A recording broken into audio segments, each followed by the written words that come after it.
जोधपुर शहर में ऊंचाई पर स्थित उम्मेद भवन पैलेस का एक अद्भुत उदाहरण है। हेलो दोस्तों, आज हम लोग जोधपुर के कुछ प्रमुख पर्यटन स्थलों के बारे में जानेंगे और उन्हें देखेंगे। उम्मेद भवन पैलेस यह जोधपुर के प्रमुख पर्यटन स्थलों में से एक है। यह भवन अभी भी शाही परिवार के निवास स्थान होने के साथ साथ एक होटल भी है। पैलेस का निर्माण 1928 से 1943 के बीच जोधपुर के राजा उम्मेद सिंह ने करवाया था। उस समय इलाके में भयंकर सूखा पड़ा हुआ था। हम लोगों को रोजगार देने के उद्देश्य से इस महल का निर्माण करवाया गया था। इस महल के आसपास 26 एकड़ का खूबसूरत बागीचा भी है। आज इस सुनहरे पत्थरों से भरे महल में 64 लग्जरी कमरे और स्वीट्स के साथ एक संग्रहालय भी है। देख सकते हैं इस संग्रहालय में बहुत सारी अनमोल चीज़ें रखी हुई है। जोधपुर घूमने के लिए सबसे उपयुक्त समय अक्टूबर से लेकर मार्च तक का होता है। जोधपुर में घूमने के लिए अनेक ऐसे स्थान हैं जो शहर के शाही इतिहास और संस्कृति में डूबे हैं।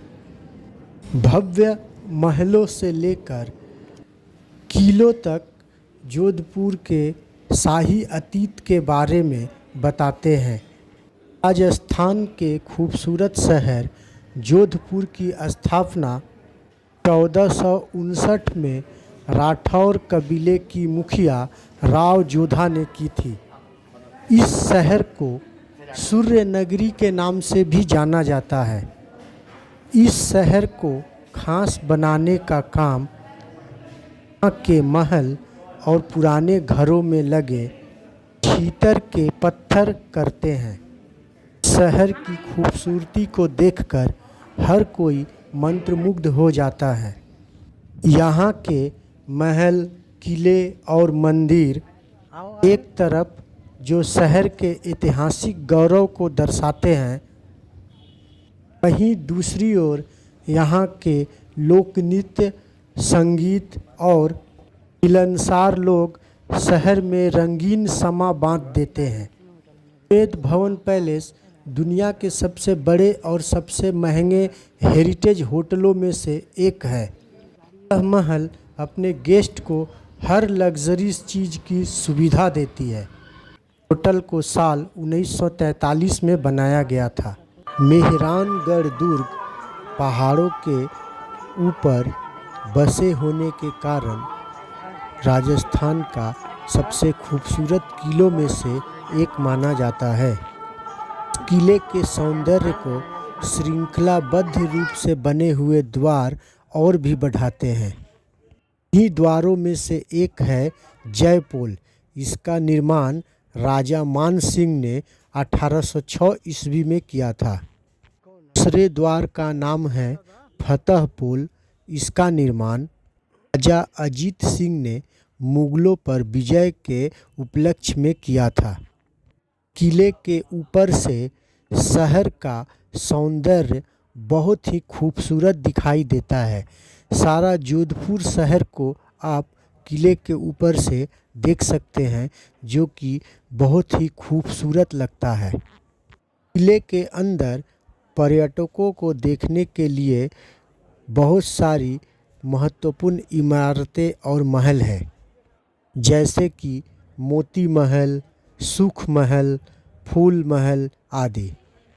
125 मीटर ऊंची पहाड़ी पर स्थित 5 किलोमीटर लंबा भव्य किला बहुत ही प्रभावशाली और विकट इमारतों में से एक है।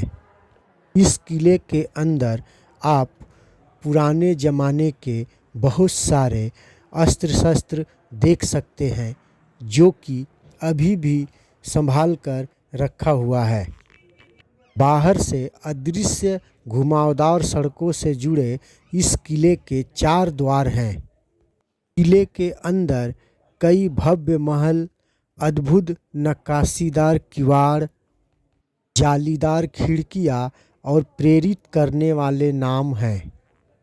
इनमें से उल्लेखनीय हैं मोती महल, शीश महल, फूल महल, सिलेह खाना, दौलत खाना इत्यादि।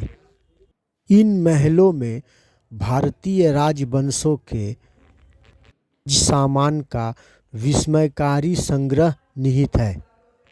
के अतिरिक्त पालकियाँ, हाथियों के हौदे, विभिन्न लघु चित्रों के संग्रह, संगीतवाद पोशाकों के आश्चर्यजनक संग्रह है। उस समय में यह एक बैठक खाना हुआ करता था जो आज भी अपने सौंदर्य को समेटे हुए है, और आप देख सकते हैं कि यह कितनी खूबसूरत लग रही है। अगर आपको इतिहास में रुचि रही है तो आपको यह ज़रूर पता होगा कि जोधपुर को भारत का नीला शहर कहा जाता है। लेकिन आपने कभी यह सोचा है कि इस जगह को ये नाम क्यों दिया गया है? अगर नहीं तो हम आपको बता दें। पहले जोधपुर के घरों को ब्राह्मणों और अन्य जातियों के बीच अंतर दिखाने के लिए इन्हें नीले रंग में रंगीन किया जाता था। ये नीले घर ब्राह्मणों के घरों को संदर्भित करते थे। आज जोधपुर के ये नीले घर पर्यटकों के बीच सबसे अधिक पसंद किए जाते हैं।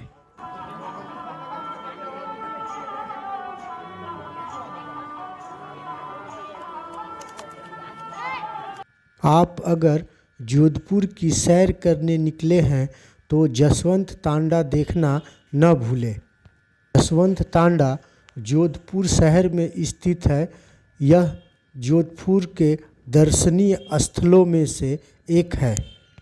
जसवंत तांडा को मारवाड़ का ताजमहल भी कहा जाता है। यह मेहरानगढ़ दुर्ग की तलहटी में एक ऊंची पहाड़ी पर बना हुआ है। जसवंत तांडा का निर्माण महाराज जसवंत सिंह द्वितीय की स्मृति में उनके बेटे महाराज सरदार सिंह जी ने बनवाया था। जोधपुर शहर पर शासन करने वाले महाराज जसवंत सिंह ने अपने राज्य में अच्छा निवेश किया। उन्होंने अपराध के स्तर को कम करने, कैतों को काबू करने, रेलवे के निर्माण करने और व्यापक रूप से मारवाड़ के अर्थव्यवस्था को बढ़ाने का प्रयास किया। यहाँ के लोग आज भी इन्हें भगवान की तरह पूजते हैं। जसवंत तांडा घूमने का अच्छा समय अक्टूबर से लेकर मार्च के बीच का है। इस दौरान स्मारक सुंदर फूलों और हरियाली से भी सजा हुआ रहता है। इसकी खूबसूरती में 4 चांद लगा देता है। जसवंत तांडा की मुख्य विशेषता महाराज जसवंत सिंह द्वितीय की समाधि स्थल है। समाधि परिसर के बीच में स्थित है। इसके चारों ओर महाराजा जसवंत सिंह द्वितीय की पत्नियों और सगे संबंधियों की छोटी छोटी बहुत सारी समाधियां हैं। जसवंत तांडा की डिजाइन राजस्थानी और मुगल वास्तुकला की एक अनूठा मिश्रण है जो इसे और भी खूबसूरत बना देती है। जसवंत तांडा तक पहुंचने के कई रास्ते हैं। आप हवाई मार्ग, रेल मार्ग, सड़क मार्ग द्वारा यहां आसानी से पहुंच सकते हैं। तांडा का सबसे नज़दीकी हवाई अड्डा जोधपुर हवाई अड्डा है। यहाँ से मात्र 6 किलोमीटर की दूरी पर स्थित है। वास्तुकला विरासत में रुचि रखने वाले किसी भी व्यक्ति के लिए मंडोर गार्डन एक बहुत ही खूबसूरत उद्यान है। एक ऐसी जगह है जो इतिहास प्रेमियों को के इतिहास में झांकने और परिसर के भीतर कई आकर्षणों के माध्यम से संस्कृति के बारे में अधिक जानने के लिए आमंत्रित करती है। पहले यह पार्क राजस्थान के मारवाड़ क्षेत्र के शासकों के लिए ही शमशान भूमि हुआ करता था। यह एक खूबसूरत उद्यान में तब्दील हो चुका है, तो स्थानीय लोगों और पर्यटकों के लिए एक लोकप्रिय स्थान है। मंडोर गार्डन की एक खासियत मंडोर किला है। इसे 6वीं शताब्दी में बनाया गया था। यह जोधपुर से पहले मारवाड़ की राजधानी हुआ करता था। किला अब खंडहर में तब्दील हो चुका है, लेकिन आगंतुक अभी भी इसके पुराने गौरव के अवशेषों को देख सकते हैं। और आकर्षण रावण मंदिर है, जो मंडोर शहर के राक्षस राजा रावण की अपनी पत्नी मंदोदरी से शादी की घटना का प्रमाण है। मंडोर गार्डन घूमने के लिए आपको कोई भी शुल्क नहीं देना होगा, यह निःशुल्क है। इसकी समय की बात करें तो यह गार्डन सप्ताह के हर दिन सुबह 8 बजे से लेकर शाम को 8 बजे तक खुला रहता है। गार्डन को पूरी तरह घूमने के लिए कम से कम 1 से 2 घंटे का समय लगता है। स्थान के इतिहास और संस्कृति को चित्रों, मूर्तियों और कलाकृतियों के माध्यम से देखने के लिए हॉल ऑफ हीरोज पर जाएं। यह मंडोर गार्डन का एक लोकप्रिय आकर्षण है। एक ही चट्टान से बनी लोक नायकों की 16 मूर्तियां हैं। 300 मिलियन देवताओं के मंदिर में जाकर प्रार्थना करें और मुख्य देवताओं से आशीर्वाद लें। यह एक खूबसूरत मंदिर है जो अपने धार्मिक महत्व के कारण हर साल बड़ी संख्या में पर्यटकों को अपनी ओर आकर्षित करता है। यहाँ पर कभी बहुत बड़ी एक शिव मंदिर हुआ करती थी, लेकिन आज सिर्फ उसके अवशेष ही बचे हुए हैं, जिसे आप देख सकते हैं। इस ऊपरी हिस्से से मंडोर गार्डन बहुत ही खूबसूरत दिखाई देता है। मंडोर गार्डन को बिना स्मारकों पर ध्यान दिए नहीं छोड़ सकते। यह शाही स्मारक राठौर वंश के शासकों के सम्मान में बनाए गए हैं। प्रत्येक स्मारक के एक अनूठी डिजाइन और वास्तुकला है। मंडोर गार्डन तक पहुंचना थोड़ा आसान है।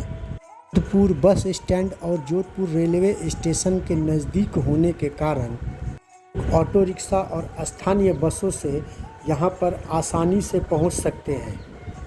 आप हवाई जहाज़ से आए हैं तो निजी कैब बुक कर सकते हैं, ताकि आप अपनी मनचाही जगह पर आसानी से पहुँच सकते हैं।